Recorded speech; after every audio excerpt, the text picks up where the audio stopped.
you were kind of the first guy that made a Corvette competitive in drifting. So, how did you even go about that? And just kind of take me through the journey of just building your first C6. Yeah, so I mean, I had an S13 that was already LS swapped and Right. had a cage and an angle kit, and I had started competing with it and did relatively well for what the car was.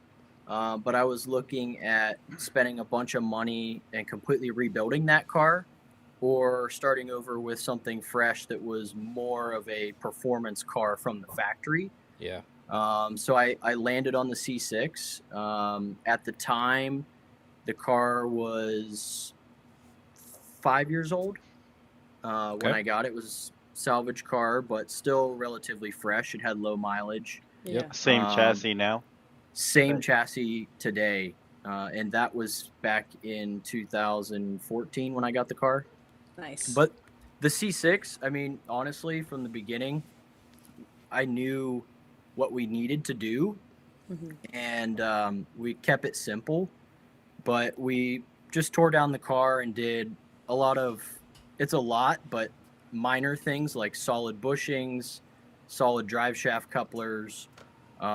We rebuilt the differential with different gear ratio, changed the clutch. We put a cam in it, but those are all parts that were easily sourceable at the time for a Right. C6. Correct. Very Mhm. simple. The rest of it to make it work as a drift car did not exist. Yeah. So my good friend Justin Robertson of JR Fab, we got together. He built the roll cage for the car, and he's like, "Hey, we're gonna build an angle kit and a dual caliper, brake setup for this thing right off the rip." And me, I'm like, "That's great," but I don't have at the time really any skills or knowledge to make that happen. Right.